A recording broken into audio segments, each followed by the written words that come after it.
What was supposed to be a relaxing vacation turned into a nightmare when my husband said, "I sent all your savings to my family's account." His brother laughed and added, "Think of it as your gift to us." I acted like I was going to cry, then smiled and said, "That's funny. I just sent something too." Their phones buzzed. The shock on their faces said everything. I'm a 36-year-old woman, and I've been married to Derek, who's 38, for 6 years. Looking back, I should have seen the warning signs. His family was always around, not to help, but to take. His parents, his older brother Ethan, 40, and Ethan's wife Sophie, 35, acted like Derek owed them everything. And because I was married to him, they thought I did too. They constantly needed money. Ethan's car broke. Sophie had medical bills. Their parents had mortgage problems. And Derek? He always gave them money. I worked as an accountant, and I was careful with my money. I saved and planned ahead. I thought Derek respected that. But then I noticed money disappearing from our joint account. It wasn't a huge amount, but it happened often.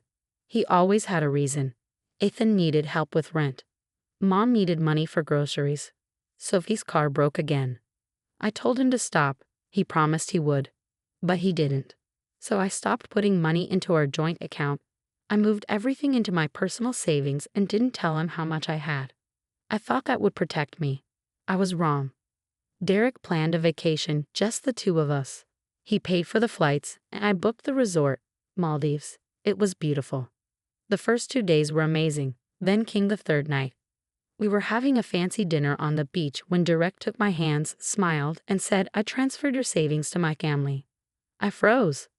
Then Ethan laughed and said, "It's your contribution to us." They were all in on it. Derek, Ethan, Sophie. They thought they had won. Derek added, "Family helps each other."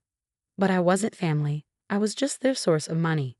I acted like I was hurt. I let my hands shake, let a tear fall, and whispered, "Funny. I just transferred something too." Ethan looked confused. Sophie's phone lit up. Then Derek's. They checked their phones, and the smiles disappeared. "What they?" Ethan shouted. Derek pulled out his phone. His face went pale. Sophie gasped. You see, Derek never had access to my savings, but over time, I had quietly learned their passwords, gathered information, and waited. While they were stealing from me, I was taking it all back. I emptied Ethan's accounts. I moved the money from their family trusts. I drained Derek's private account. I even used their money to pay off my mortgage and donate to charities for people who've been financially abused. And just for fun, I downgraded their flight tickets. Their cards didn't work anymore. Ethan lost it. Sophie cried. Derek sat frozen. "You stole from me," I said. "So I stole from you." Security started coming over because Ethan looked like he might break something. Derek begged, "You love me. You wouldn't do this." I leaned in. "You didn't love me. You loved my money." Then I walked away, calm and steady, even though my heart was racing. Derek followed me back to the room and grabbed my arm. "Where's the money?" he asked, panicked. "Gone," I said. "You have to fix this. Ethan is freaking out. He's calling the bank, the police." I laughed. "You mean the police will want to know how you stole from your wife? And Ethan's tax fraud? Those police?" Derek turned pale.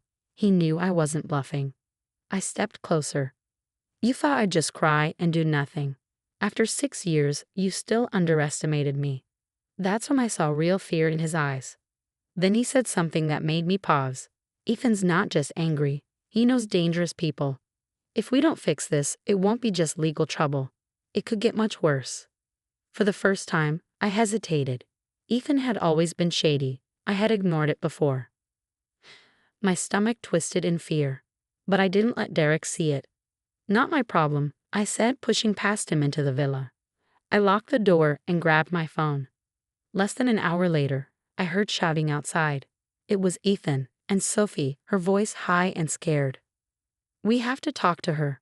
We can't leave like this." I looked through the window. They were pacing back and forth. Ethan looked furious, his face red, his fists clenched. Then he reached into his pocket and pulled something out. I couldn't tell what it was, but Sophie gasped when she saw it. That's when I knew this wasn't just about money anymore. I had to get out of there. I grabbed my suitcase and threw everything inside. Then I called the front desk. "Hi, This is room 214. I need a car to the airport. The receptionist hesitated. But ma'am, your stay isn't scheduled to end yet. I don't care. Please, I'll tip double. Right away, ma'am. I let out a shaky breath. I just have to get to the airport, catch the next flight, get home. Then, knock, knock, knock. Loud, harsh, demanding. Open the door. Now. It was Ethan. I backed away from the door. My phone buzzed. A message from Derek. Derek, let them in. We can fix this. Please, baby, we just need to talk. No, absolutely not. I grabbed my bags and rushed to the back door. I opened it, but someone was already there. A tall man, dressed too casually for a fancy resort. He wasn't staff. He didn't look like a guest either. I stepped back. Who are you? He didn't answer, just stared at me. Then he pulled out his phone and made a call. Yeah, she's here. And just like that, I felt cold all over. I slammed the door shut behind me. This wasn't just revenge anymore. This was something darker, something I didn't fully understand. My breathing was fast. My hands shook as I locked the door. This wasn't just a bad vacation. It was dangerous. Who was that man? Ethan had always been shady, but hiring someone, that was a new level. I grabbed my phone and scrolled through my contacts. I needed help. Anyone. Rachel, my best friend. She's a lawyer. She could help. But then I froze.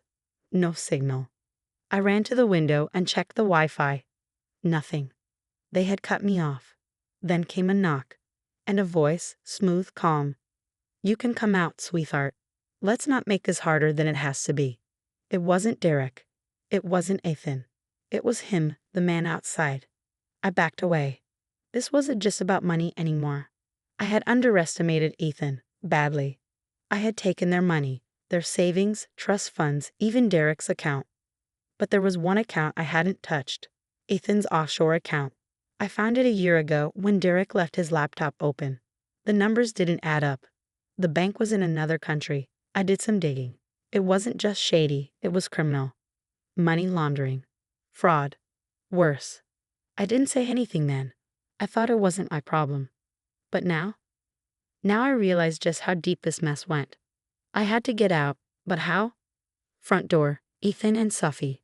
Back door, mystery man. Phone and Wi-Fi, useless. I took a deep breath. Think. Then I made my choice. I unlocked the door. Ethan was yelling at Sophie when I stepped out. His face turned to rage the second he saw me. Where is the money? He snapped, storming toward me. I raised my hand. You have 5 seconds to listen before I start talking. Talk to who? Ethan sneered. Your phone's useless, sweetheart. I smirked. I recorded everything. That stopped him. Derek went stiff. Sophie turned pale. You're bluffing, Ethan said. I pulled out my phone, opened a recording, and hit play. Derek's voice came out first. I transferred your savings to my family's account. Then Ethan's. Consider it your contribution to us. Silence. I stayed calm. You're going to let me walk out. I'll get on that plane. And if any of you come near me again, this goes straight to the police. Ethan clenched his jaw. Then, out of nowhere, Sophie grabbed me. Fast. Hard. She has more, she said, her nails digging into my skin. Sophie, stop. Derek started. Shut up, Derek, she snapped. And then I saw it. Sophie wasn't angry. She was terrified. More scared than Ethan. That told me everything. As she dragged me toward the beach path, I leaned in. You don't look mad. You look scared. She said nothing. What is Ethan hiding? Who does he owe? She flinched. Bingo. This wasn't just about them. This was about someone else's money. Someone dangerous. Ethan wasn't just broke. He was in debt. Big, scary debt. We reached the parking lot. There was a black car waiting. Leaning against it was the same man from earlier. He was smoking, calm, watching. Sophie swallowed hard. They're already here, aren't they? I asked. She didn't answer. That was all I needed to know. I took a breath. This wasn't just my revenge anymore. Ethan had messed with people worse than me. And now I had 2 options. Run. Or take the biggest risk of my life. Sophie squeezed my arm. You don't want to do this, she whispered. You don't know who you're dealing with. I looked her dead in the eye. Funny, I said. That's exactly what I was thinking. About Ethan. The man flicked his cigarette away and stepped forward. His suit was neat. His eyes were cold. He wasn't just muscle. He was someone important. We had a deal, Ethan, he said, voice calm but sharp. And yet, here I am. Ethan looked pale. Stick. All his fake confidence was gone. Derek grabbed me suddenly, his grip tight. Fix this, he hissed. You started it. You fix it. I pulled away. You stole from me, I said calmly. I just took it back. This is on you. Ethan was sweating. He turned to the man. We can get it, he said quickly. We just need more time. The man took one slow step forward. Ethan, shut up. No more time, the man said. No more lies. Then he looked at me. His eyes scanned me like he was sizing me up. You took their money, didn't you? I smiled. I did. Ethan twitched like he'd been slapped. The man nodded slowly. Then we have a problem. Derek, ever the coward, tried to jump in. Wait, we can work something out, he said, his voice fake sweet. We're all reasonable people, maybe. The man raised his hand. Derek fell silent. Derek, shut up, I said. Then the man turned back to me. Do you have it? He asked. No, I lied. It wasn't a full lie. Most of the money was already moved, hidden, or invested in ways Derek couldn't get to. But I kept a little cash on hand, just in case. The man stared at me, his eyes sharp. Ethan was breathing hard. He knew things were about to get ugly. Then someone has to pay. Then, without warning, the man pulled out a gun and aimed it at Ethan. Sophie screamed. Derek backed away, looking scared. Ethan fell to his knees. Wait, Ethan begged. I didn't move. I should have been scared, maybe I was. But after everything, after being treated like a cash machine by these people, I felt nothing. Please, Ethan sobbed. Please, we can fix this. The man looked at me again. You took their money, he said, but you're not the idiot who lost it. I'm feeling generous. I'll give you a choice. I raised an eyebrow. I can take the money from you, he said, or I can take it from them. Sophie cried harder. Derek went pale. Ethan screamed. Choose, sweetheart, the man said. It's your move. Derek grabbed my arm. You have it, he hissed. Just give it to them. Sophie, crying, clung to my sleeve. Please, he begged. Please, please, please. Then Ethan turned on me. This is your fault, he yelled, furious. You owe us. You married into this family. You don't just get to walk away. That was it. I couldn't hold it in anymore. I laughed. So hard I had to wipe my eyes. You still don't get it, do you? I said, looking at all of them. I don't owe you anything. Sophie cried louder. Derek snapped. Just give it to them, damn it. The gun pressed harder against Ethan's forehead. Last chance, the man said. And that's when I smiled. I don't negotiate with thieves, I said, then turned and walked away. Derek screamed my name. Sophie fell to the ground. I didn't look back. I don't know if Ethan made it out of the parking lot. I didn't care to find out. As soon as I left the resort, I booked a first-class flight home. No connections, straight to my city.